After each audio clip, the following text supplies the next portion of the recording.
Hello and welcome back to Brimwood Farm. Well, you'll have known from the last video that life was not going so well, but Horace is now having his eye surgery. The remaining 4 pheasant chicks are doing really well. We had a birth on the farm this morning and I'll tell you more about that later in the video. And also the past week's sun has finally made the market garden thrive. So here in sunny, cloudy Suffolk, I have a small market garden regenerative farm with a cut flower patch and loads of rare breed animals. And if you've been watching the channel for any length of time and also other growing channels, you know that this year, this spring, has been diabolical in terms of getting things growing. But we had a massive heat wave last week, 5 days of sun with some really nice hot temperatures, and it got the garden thriving. We've just had week 3 of my veg box scheme, and actually it's been going really well. Luckily I had quite a lot of crops I started early on, such as these spring onions and the radishes and some salad crops that have helped bulk out those boxes. But I'm really looking forward to some of the later summer crops, you know, the courgettes and the cucumbers and the tomatoes. We also had several incursions into the garden from goats and sheep, but I've remedied that by putting up some electric fencing, and I don't know why it took me so long to think of it.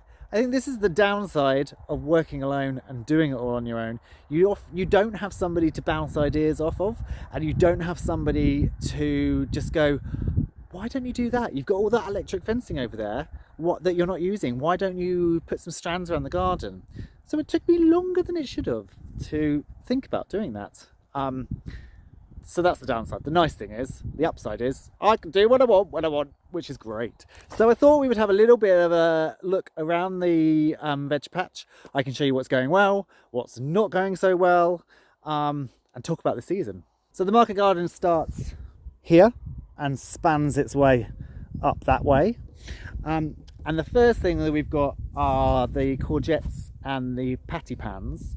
As you can see, there's some that start here, and then as you go down they get smaller. There are some tiny ones right down the bottom that have only just gone in. There are also a couple of clumps of this. This is Verbena Bampton. It should be pulled out, but I'm actually using it as a cut flower. So I've actually left those 3 bits in and I harvest it for the bouquets. They're still relatively small plants, as you can see. I would have hoped they'd have been a bit bigger by now, but we have finally got the first flowers coming through, and actually there's a lot. I think they're about to start bursting into production, so we should have a lot of courgettes and patty pans coming through.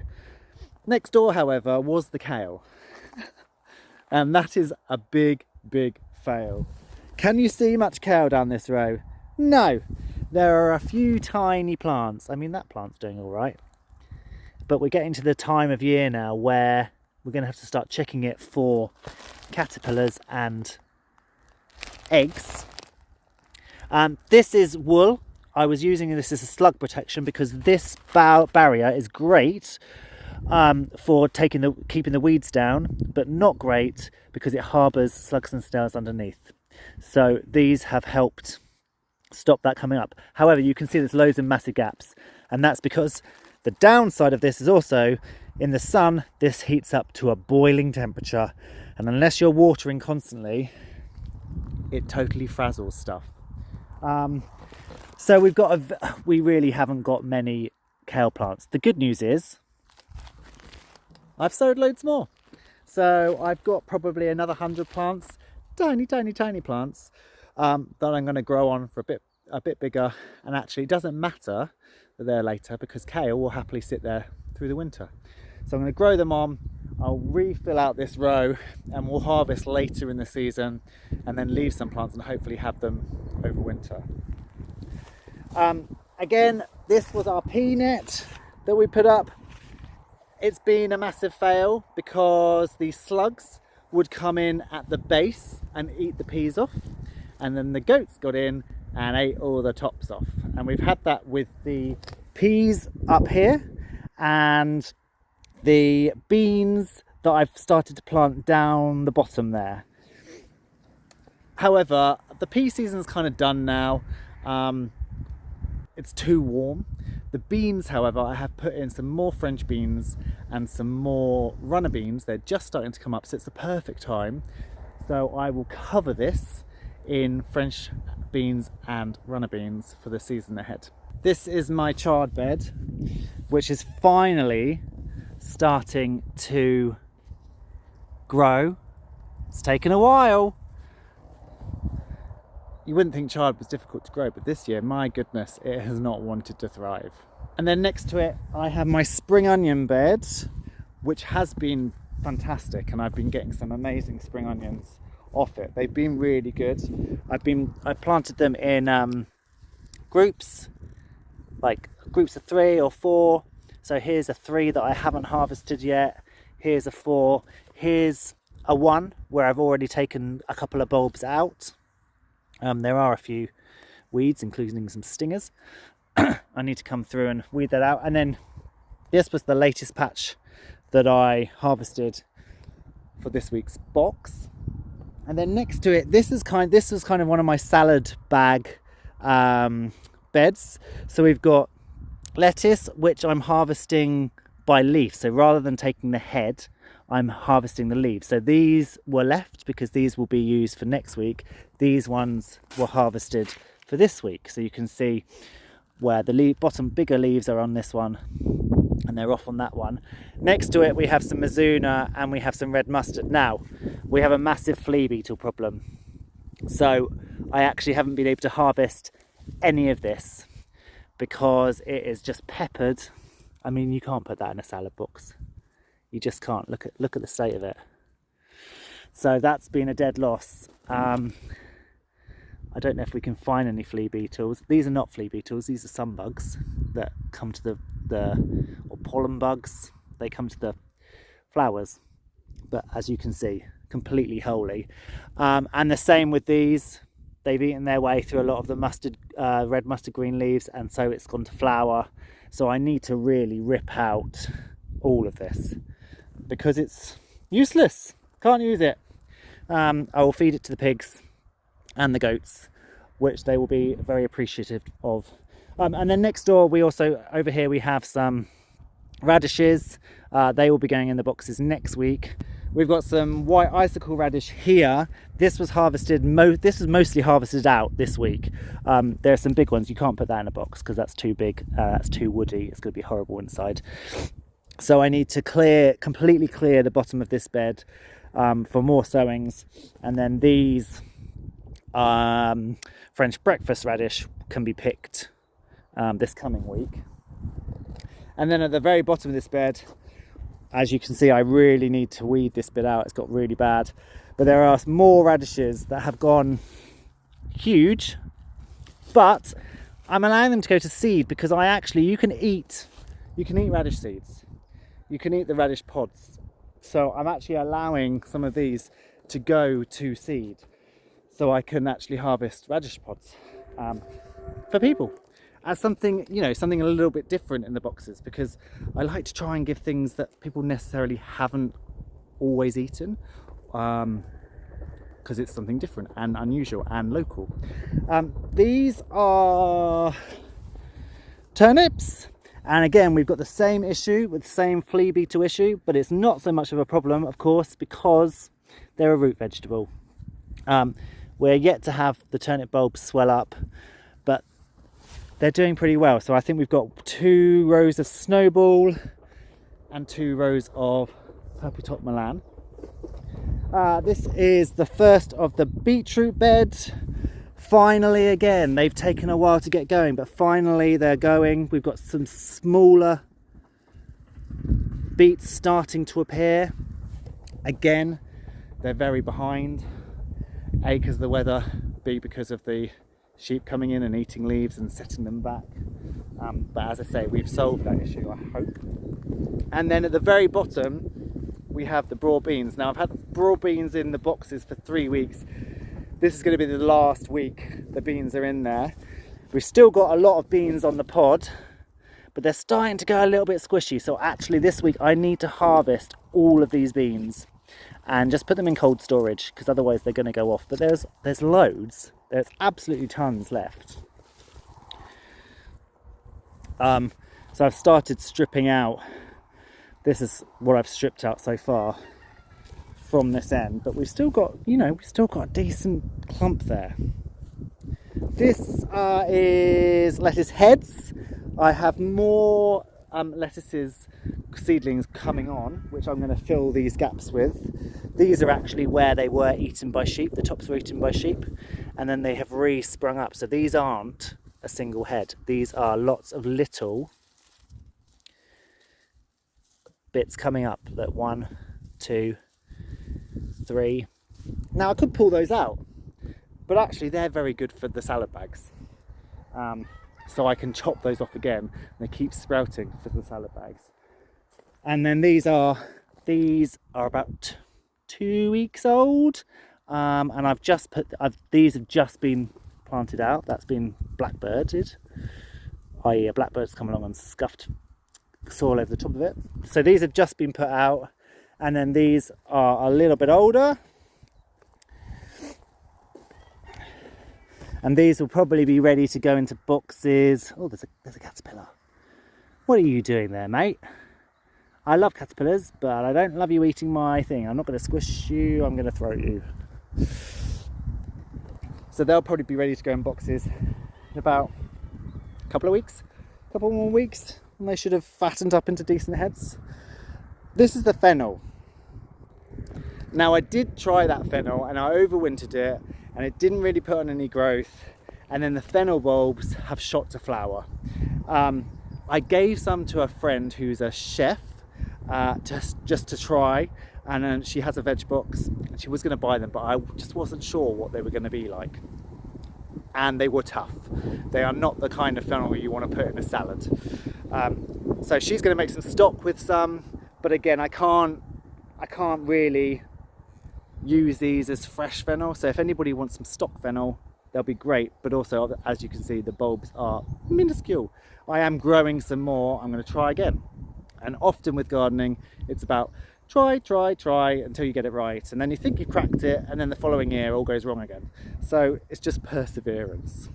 Next to the fennel we have our 2 beds of garlic and onions. Now the onions have done all right. They've suddenly started to thicken up, and they're not ready for harvest yet. These are still very green. They haven't started to flop over, so we'll get some more size on these. The garlic, again, they're not quite ready, but we are starting to get some rust, look, on the leaves. However, this is a hardneck variety, and they haven't produced their scapes yet. So I'm waiting for some scapes to appear before I start to harvest. And the main reason I'm doing that is because the bulbs are minuscule. This was fresh soil this year. I got them in on time. I normally put my garlic in January, February. I've never had any issues before, but they're minuscule. So even this is quite a thick stem, but we'll go down. Look, that is not a big bulb at all. So I'm hoping, let's look at this one. Look at that, that's minuscule. There's nothing there. So they'll be delicious, but they're tiny. So I'm not entirely sure what's going on there. But again, that's one thing with gardening. You can never quite be sure what's happening. And the other thing I should say as well with the onions is I've actually interplanted them. So we've got the onions here, but then I've interplanted them with some more Mizuna. But actually, looking at it now, you can see already we've got flea beetle damage. So I'm not sure how well this is going to crop outside at all. We may well need in the future to net this, or we won't get a crop off it, or it needs to be an early season crop that we grow in March, April, before the flea beetle kind of appears. And then further down I've interplanted the rows of onions with some rows of radish. So the nice thing about the onions is they're very easy. They will be very easy to twist and pull out without disturbing the rows of radish between them. So that is, in my mind, good use of that bed, because otherwise you've got lots of bare soil. So that's the main mucky garden outside bit. We'll just go up to the polytunnel, which is a bit of a mess. It's more weedy than outside actually. But there's stuff growing, which is rather nice. So here is the polytunnel. Is it perfect? No. But is there stuff growing? Yes. So some of the scruff at the back is where I'm actually, it was self-sown plants from last year, cornflowers, parsley, and I'm actually using the cornflowers and the parsley flowers in my bouquets, so which is why I've kind of left that end to do what it wants. I do obviously need to heavily weed in here. There's quite a lot of weeds, but the warmth of the past few weeks has made things burst into life. So the aubergines, we've got the first flowers coming up on those, and the aubergines are interplanted with basil, and it's the first time in 3 years that I've actually managed to grow decent basil. We've also got several rows of sweet peppers, and then between the rows of peppers and aubergines are lines of tomatoes and cucumbers, because they will be growing vertically, and I'll be stripping off the bottom leaves to allow light and air through, which means the aubergine and the pepper plants below have lots of room still to grow. You can see that quite a lot in this polytunnel is still quite far behind because it's been cold and we haven't had a vast amount of sunshine. But things in the past week, again, because of that sun, have finally started to come on. So the first flowers on the cucumbers are appearing. I'm going to take them off, however, because I would prefer the plants to get bigger before they start trying to put all their energy into fruit.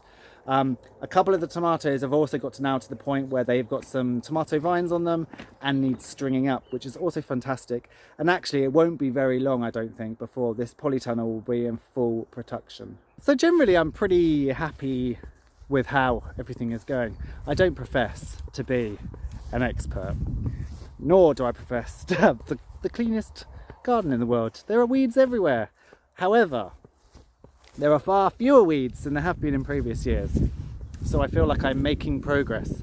I'm getting better. And part of that is living on site, because I can just get on with stuff now without having to worry too much about coming and going and bad weather, because I can just duck into the caravan. So I am managing to stay on top of things a lot more. You might remember me talking about the horrendous state of the cut flower garden last time, and the fact that my status was ridiculous. Well, actually, look, it has kind of rejuvenated from those I mean, all of the plants really last time, about a week ago, looked like this, but now they look so much better. And the other thing with cut flowers is often the plants can just look horrible and weedy and like they're never going to amount into anything, like these terribly small cornflowers. But again, the thing is, as long as you keep picking them and picking them quite tight down to the base, they will keep coming back. So you will gradually create bulkier plants. So it's not a complete loss, because sometimes, even for me, I look at plants and I just think, I just want to rip them out, because what's the point? Like here. What is the point? What is the point in this? This is supposed to be a nigella. This is a nigella. But actually, take that off, it will rejuvenate. So these have turned into these, which are slightly better looking, and then the more I pick these, the better they will get. So it's not a complete loss. The same is to be said with the cosmos. The cosmos, again, just couldn't take it this year, couldn't take that terrible weather. And all of my plants looked like this. They were just dire. They just did nothing. But a little bit of sun and they will try and flower when they're this tiny. Just don't let them. Take the buds off. You know, this is quite a nice plant, but it's trying to flower. And that flower stem is way too short. So, sorry, it's gone. But that will become a bigger, better plant now. So there is hope. The sun has put pay to the ranunculus. There will be no more ranunculus. But we're only in July and we've got dahlias. We've got dahlia flowers coming, which is rather marvellous. These are ones that randomly, despite hating wet, cold, muddy climates, survived the 9 months of rain we had. They weren't dug up, I couldn't be bothered. I lost them in the ether, and they have come back into remarkably healthy plants. The other thing you might recall from my video last time was that I had the 2 raised bed planters and they were so dry and the chickens were using them as dust baths. Well, I covered them in netting and planted out the sunflowers, and it has worked. So the netting has stopped the birds going on it. We've had these sprinkler systems on them every few days, and you can see now that the sunflowers are coming through rather wonderfully.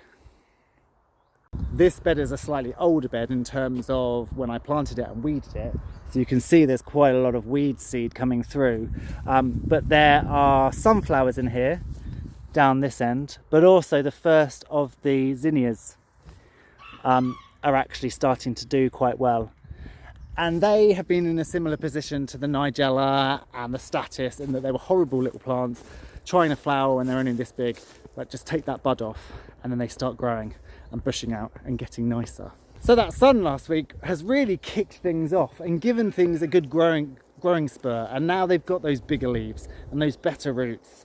I think actually it's set them up for summer.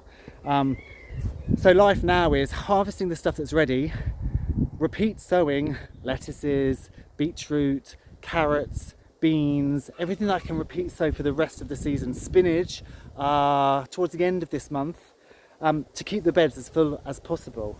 The other exciting thing that I mentioned at the beginning of the video is our lamb finally arrived. So we had a rather naughty ewe lamb last year she was only 9 months old, 10 months old, and a ram jumped out, got in with the ewe lambs, and she got pregnant.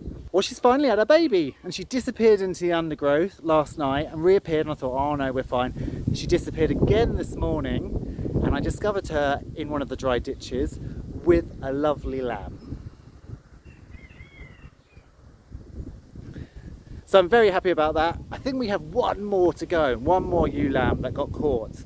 And then, so our lambing has been strung out. We don't really want lambs in July, but we got them, so we just make the most of it.